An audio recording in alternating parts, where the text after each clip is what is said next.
Libère ta parole, est heureuse de leur donner la parole. Maintenant, c'est à vous de répondre à cette question. XOXO. Bonjour à toutes et à tous, je m'appelle Alba Diouf, j'ai 21 ans et je suis une athlète transgenre de haut niveau. Je suis extrêmement reconnaissante et même, j'irais même honorée d'avoir été choisie en tant que marraine du tournoi international de Paris. Je suis une athlète transgenre qui se bat actuellement contre la Fédération française d'athlétisme afin de courir au niveau national. J'ai fait les minima justement pour faire les JO, les JO sur la distance du 200 mètres. Mais malheureusement, les femmes transgenres ont été bannies le 31 mars dernier. L'inclusion ne devrait pas être une question de courage et de bonne volonté. C'est très important de le préciser, mais le CIO a publié au mois de novembre 2022 un cadre juridique reposant sur l'équité, l'inclusion, la non-discrimination sur la base de l'identité sexuelle et de l'intersexualisation, supposé permettre aux organismes sportifs qui organisent des compétitions de haut niveau d'élaborer leur propre réglementation, conformément aux principes de la Charte olympique et au respect des droits humains. Toute personne a en effet le droit de pratiquer un sport sans discrimination, d'une manière qui respecte sa santé et sa dignité, dans le cadre d'admission qui garantissent l'équité des compétitions pour les femmes et pour les hommes. À mon sens, une catégorie pour les femmes transgenres ou pour les hommes transgenres n'a aucun sens, premièrement.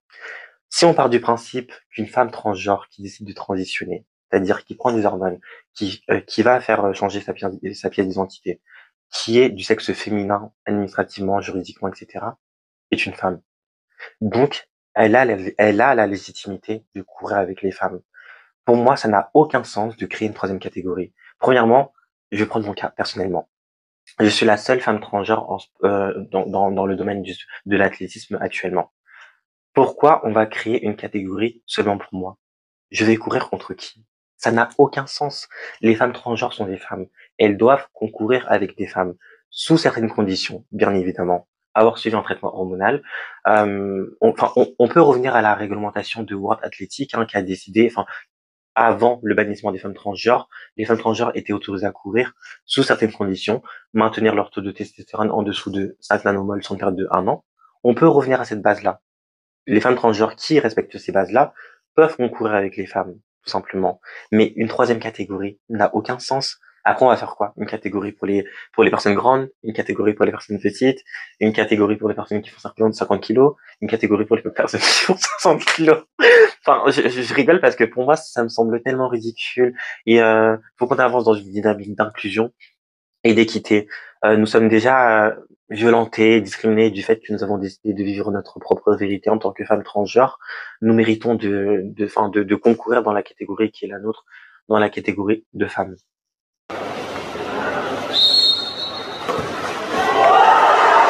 J'espère que ça va être de plus en plus inclusif, les sports aussi au niveau international, par exemple les Jeux, etc. Je trouve juste que pour certains sports, ça va être très compliqué, mélanger des hommes et des femmes et aussi des trans par rapport surtout à la prestation physique, que c'est vrai que femmes comme moi, par exemple, ça va être très compliqué faire une compétition avec des hommes pour certains sports, par exemple, c'est pas les foot, etc. Mais j'espère qu'on va essayer à trouver des moyens pour être de plus en plus inclusif. Hi, I'm Mike. Hi, I'm Ant, and we are two of Manchester Sharks. And I think the future for inclusion in sport, I think in the long term, it's positive. I think we'll get there in the end. There's a long way to go, and there's a very bumpy road to take. But looking back on kind of all other struggles historically, socially, we get there in the end, or at least we're willing to work on it in the long term. But it just takes time, and we need to be prepared to put the fight in, I think. I think it started off, it's certainly at lower levels of sport, it is better. Like grassroots sports, like people are generally more inclusive. It's like upper levels, things like the Olympics, like elite level sport, it's going to take a bit longer, but it'll come from the lower level sport kind of working its way up. Like you said about Paris, like we have so many people here this weekend. Yeah. I don't know how many thousands it is, but there's a lot of, there's like 20 different sports taking place. Every single one of those competitions is fully gender inclusive. Yeah. Like they're gender neutral categories. Everyone's involved, and it's fun. You'll find there's straight people, gay people, there's non-binary people, there's trans people. It's such a variety of people here, and I think, particularly at this level, people that are so passionate about a sport, all getting involved together, it sets the right tone, and it's a good start. Yeah, like we're all playing together, and it works. Like yeah, it works. It's pretty simple in the end. C'est effectivement que l'avenir des compétitions doit être impérativement divers et inclusif. Je pense que le tournoi international de Paris, c'est le meilleur exemple, un des meilleurs exemples qu'on ait aujourd'hui d'événements sportifs à l'échelle européenne qui portent ces valeurs. Les équipes sont mixtes, tu viens comme tu es, quelle que soit l'équipe à laquelle tu appartiens, le pays dont tu viens, ton orientation sexuelle, ta couleur de peau, ta corpulence, ton niveau de performance. Les équipes sont absolument mélangées parce que bien que l'objectif naturellement ce soit, si on le peut, d'aller chercher une médaille parce que ça reste une compétition sportive, l'objectif avant tout, c'est de promouvoir ces valeurs qui nous font avancer en tant que communauté et de donner aussi un exemple que l'on peut faire d'une compétition sportive autre chose que quelque chose purement orienté sur la performance. J'espère que d'autres compétitions sportives s'inspireront du TIP. Naturellement, on pourrait lever la question de l'équité lorsqu'il y a plus ou moins de femmes ou personnes en surpoids ou quelles que soient les différences qui pourraient avoir ou pas d'ailleurs, ou juste la question de l'expérience sportive. Encore une fois, ça n'est pas ça le message. Les équipes sont mixées et je pense que ça ne dérange personne. Au moins, la victoire est plus belle. Si on gagne ensemble. Et si on perd ensemble. Donc, pour moi, le futur des compétitions sportives, je pense que malheureusement, elles continueront à être segmentées parce que on doit comparer, on va dire, des pommes avec des pommes et des oranges avec des oranges. Donc, je pense que dans le futur, ces deux types de compétitions vont continuer à exister. Des compétitions très orientées performance, où des personnes aux mêmes aptitudes seront mises en compétition les unes contre les autres, et des compétitions comme les nôtres, qui sont plus orientées, en tout cas au moins autant orientées sur les valeurs qu'elles portent que sur la quête de la performance et de la réussite en soi. Alors dans le futur, moi je pense que malheureusement, malgré tous les efforts qui sont mis en place, dans le sport, l'inclusivité sera peut-être là, mais je pense que ce sera segmenté. Ou alors si vraiment c'est inclus avec tout le monde en même temps, comme nous là, le waterpolo, où c'est hommes, femmes, trans, hétéros, gays, tout le monde, lesbiennes, ce sera dans beaucoup plus longtemps qu'un futur proche. Parce que pour l'instant, je pense que vraiment, il y a qu'à voir avec, par exemple, tous les sports, la féminin, genre équipe de France, soit basket, handball, foot, ça commence vraiment à devenir un truc, on en parle, mais vraiment, il y a encore ce truc de dire, c'est les femmes, c'est le tournoi féminin et on insiste dessus. Alors, est-ce que ça c'est valorisé ou au contraire c'est segmenté? Je sais pas trop. Après l'autre jour j'entendais que la basketteuse a fait des trucs de dingue, tout ça.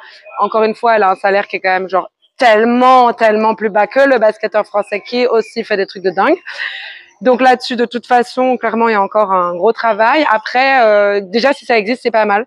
Même si ça commence en étant segmenté, mais que ça se mélange, je pense que de toute façon, on sera obligé d'en passer par là, quoi. Ça va jamais se mélanger d'un coup.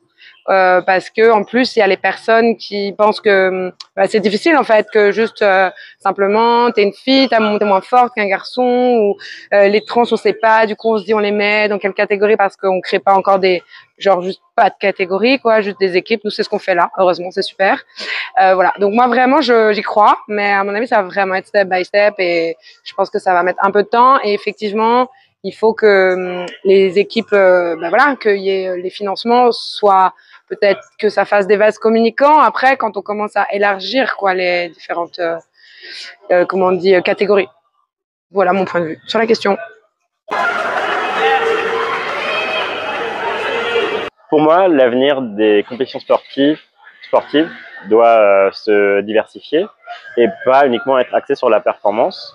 Ce que je retiendrai par exemple de ce week-end du TIP, c'est comment notre équipe, qui malgré ses différences, on a tous réussi à communiquer efficacement ensemble, à se trouver des objectifs qu'on voulait atteindre et à vraiment apprendre à être ensemble finalement. C'est quelque chose que je trouve le sport peut vraiment apporter. comme au-delà des performances et d'équipe et personnelles, le sport peut être un très bon vecteur pour se découvrir les autres, découvrir le monde. Le TIP, je trouve que c'est un très bon exemple pour ça, surtout dans ce modèle où on mélange les équipes, où on apprend à se connaître.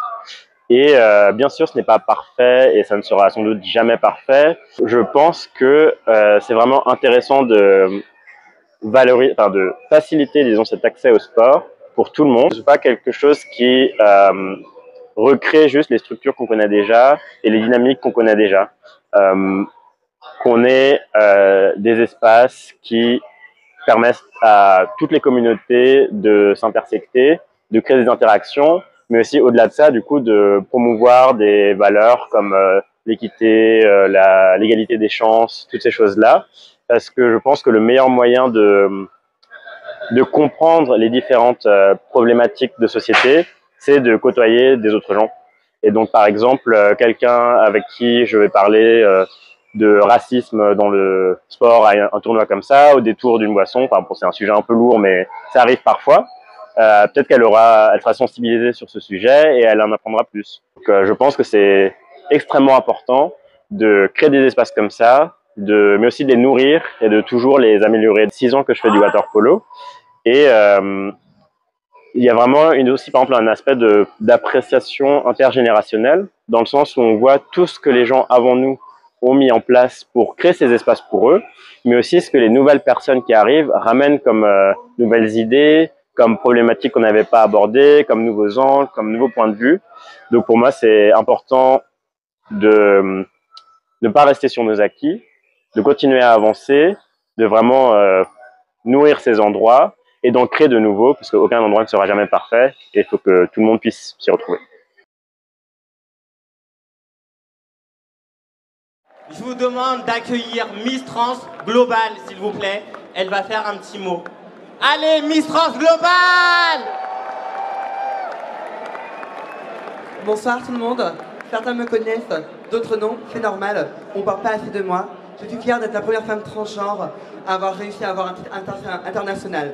Mais ce qui est important, c'est de comprendre que ça et ça, ce sont juste des ornements, mais la plus importante, c'est notre cause. On doit être tous et toutes solidaires. Et je veux entendre, est-ce que vous êtes fiers de vous? Est-ce que vous êtes prêts à vous battre pour vos droits?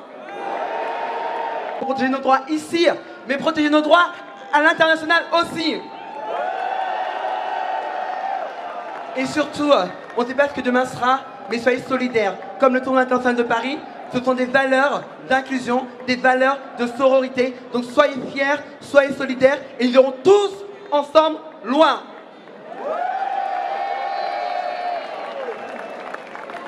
Merci beaucoup.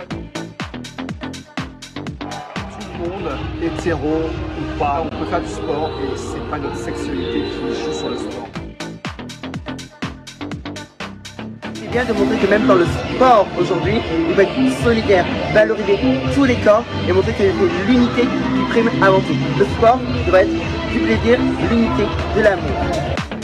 TIP existe exactement depuis 20 ans et c'est la 18e édition. Et cette année, c'est 28 sports différents sur Paris, surtout intramuros, qui réunit cette année plus de 3000 sportifs. On a battu tous les records. Le tournoi a lieu pendant le week-end de la Pente.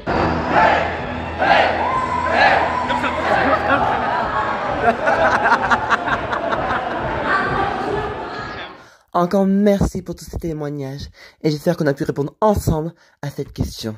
See you!